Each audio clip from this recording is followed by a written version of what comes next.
Something happened inside the British palace that almost nobody was supposed to find out about. Not the press, not the public, and, according to those close to the situation, not even Prince William. But he found out anyway, and what he did next sent a shock through the institution that royal watchers are still trying to fully process. At the center of it all sits a woman with no royal title, no official role, and no constitutional standing whatsoever. Camilla's sister, a private citizen, someone who by every established protocol should never have been positioned to cause a crisis of this magnitude inside the palace walls. Yet here we are. Senior figures within royal circles reportedly urged William to stay quiet, to let the established process handle it, to protect the peace, the way these things have always been handled behind closed doors, away from scrutiny, away from consequence. He didn't stay quiet. What William chose to do instead didn't just resolve a private dispute, it sent a message, direct, deliberate, and impossible to misread, about who holds real authority inside this monarchy right now. And that raises a question that nobody inside the palace seems comfortable answering publicly. Was this an isolated decision, or is William actively, systematically dismantling the informal power structures that have protected certain people for years?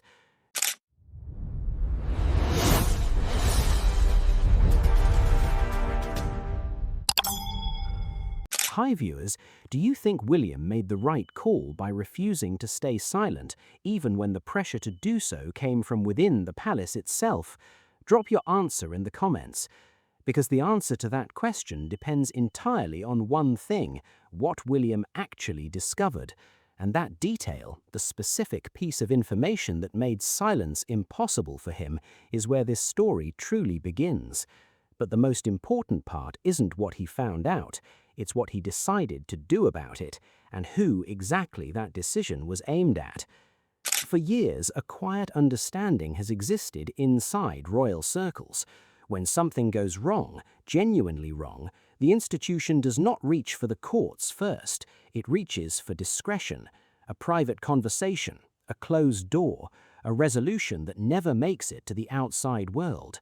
That is how the British monarchy has managed its most sensitive moments for generations, not through transparency, through silence. Which is exactly why what happened next was so difficult for certain palace figures to accept. According to royal observers who have followed the situation closely, the dispute involving Camilla's sister did not begin as a crisis. It began quietly, the kind of matter that senior figures assumed could be contained before it ever reached the level where real decisions had to be made. Sources familiar with palace dynamics suggest that initial efforts were made to handle the situation through exactly those traditional internal channels. Keep it small, keep it private, let the established process absorb it. But that process had a problem.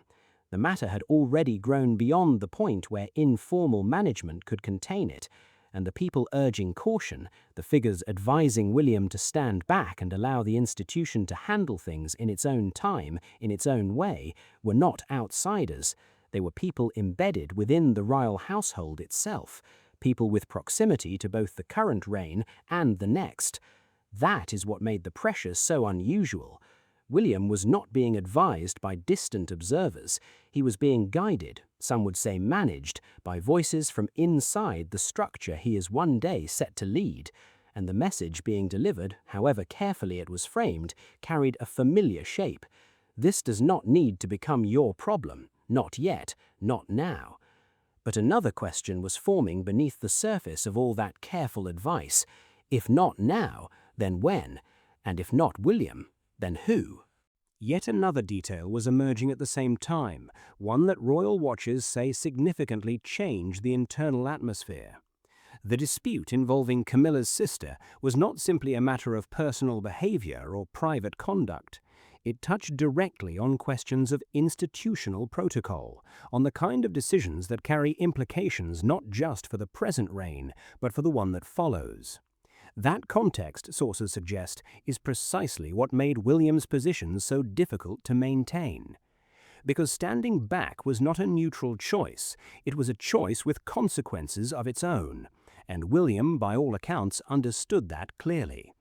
What he was told and what he ultimately did with that information are two very different things. But to understand the distance between those 2 points and why that distance matters so much, it is necessary to understand exactly what was placed in front of him. Not rumors, not second-hand accounts, something more specific, something that once seen could not simply be set aside. That detail was still coming, and when it arrived, it would change everything. The picture that was gradually forming for William did not arrive through official channels. It came, according to those familiar with the situation, through a source within the royal household who had made a deliberate decision that William needed to know the full scope of what was happening, not the version that had been carefully managed for him.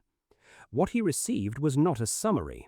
It was documentation, specific, detailed, the kind of material that removes ambiguity from a situation that certain figures had worked hard to keep ambiguous. And the moment that information reached Kensington Palace, the calculation shifted entirely. Royal observers note that William has spent years operating within the conventions of institutional restraint, understanding that the heir to the throne does not wade into active palace disputes, does not position himself against the reigning monarch's household, does not make himself the story before his time. That restraint is itself a form of preparation, a demonstration of discipline and judgment. But discipline and judgment do not mean passivity. They mean knowing when the moment has arrived. This was that moment. What made it so significant, those close to the situation suggest, was not simply what the evidence showed, it was what it implied about the informal structures operating inside the palace, about who was being protected, about what mechanisms had been quietly activated to ensure that certain consequences never arrived for certain people. William had been told to stand down. The evidence told a different story about why.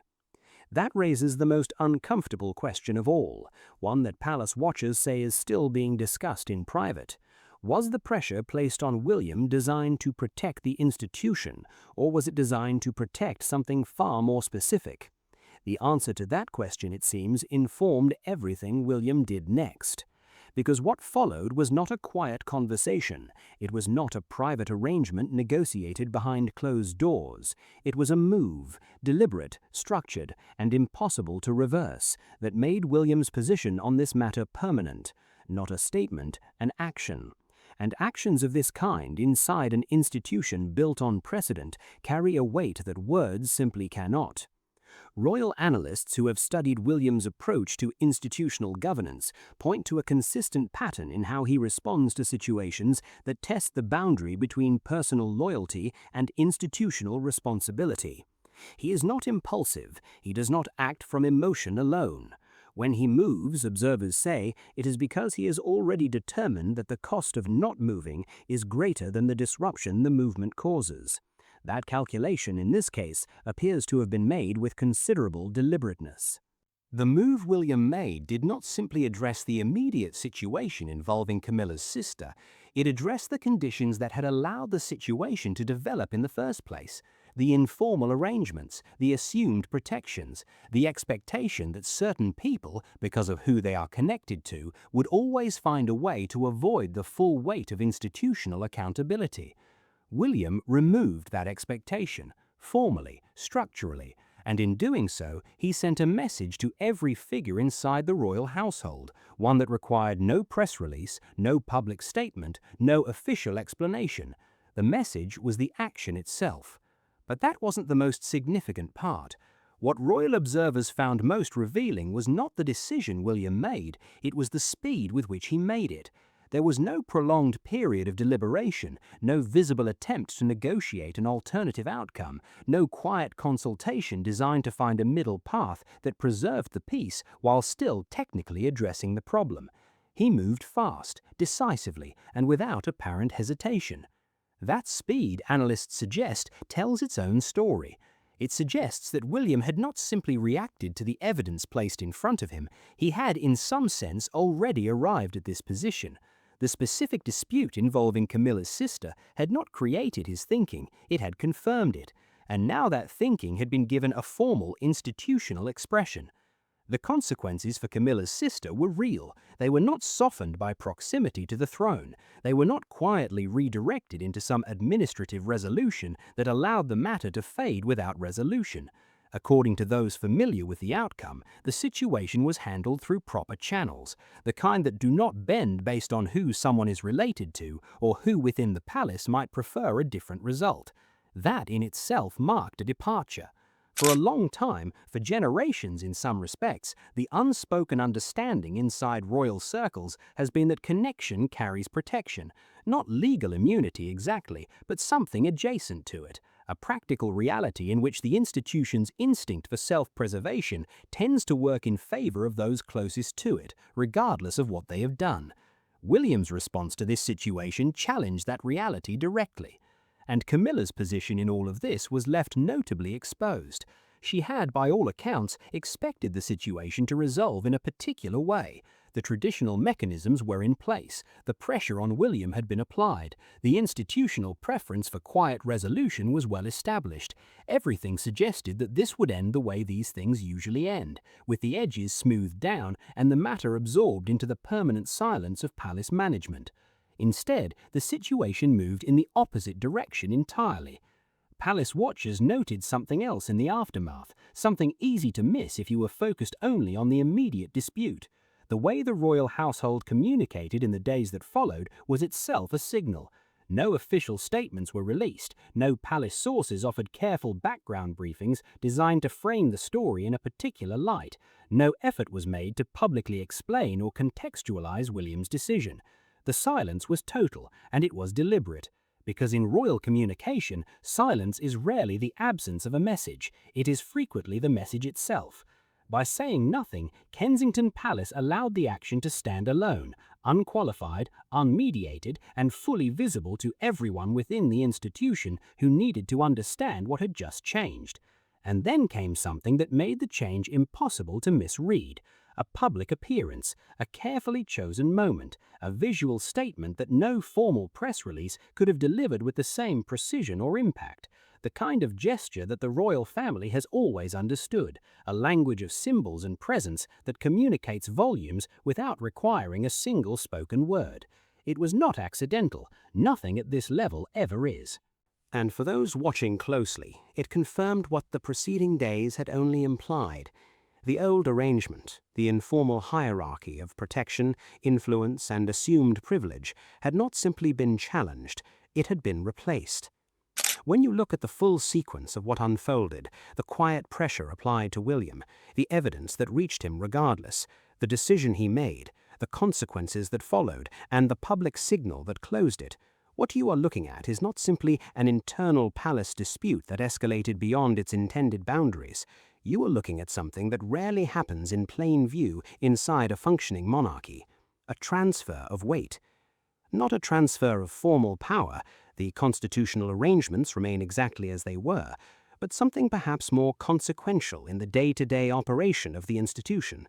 The informal power, the kind that operates through relationships, through assumed loyalties, through the expectation that certain people will protect certain other people because that is simply how things have always worked.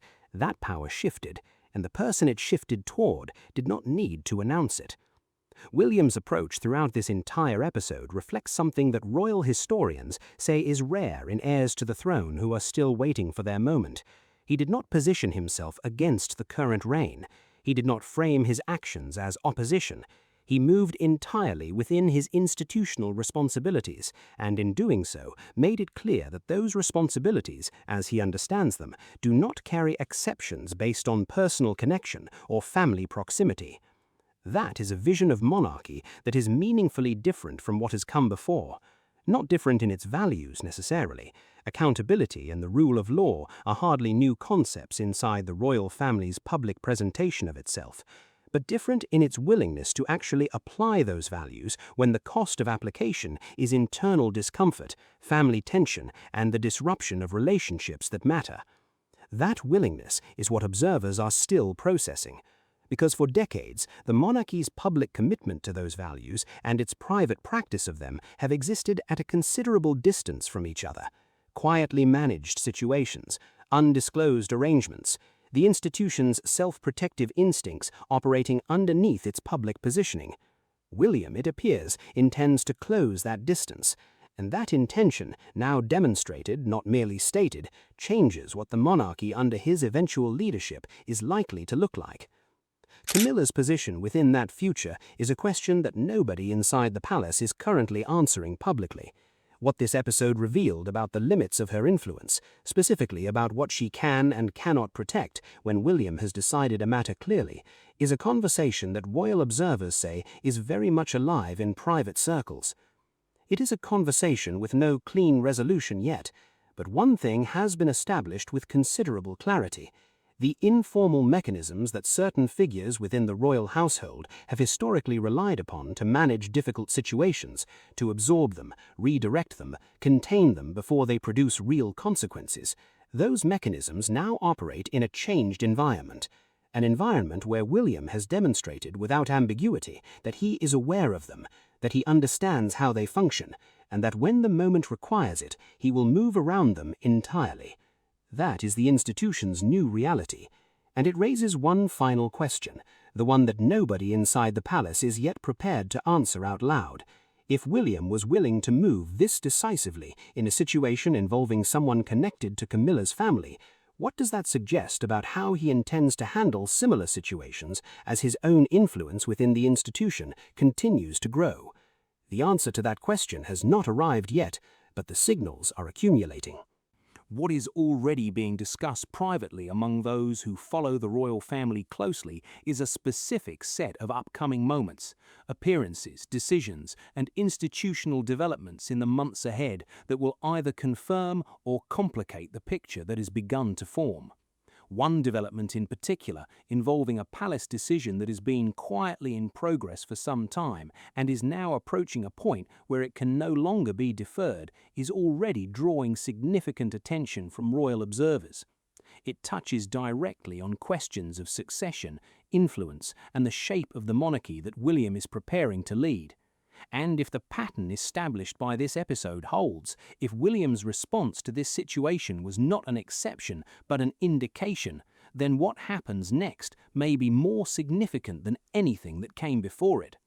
That story is already beginning to unfold. Make sure you are subscribed to Britain Royals and turn on that notification bell so you don't miss the next one.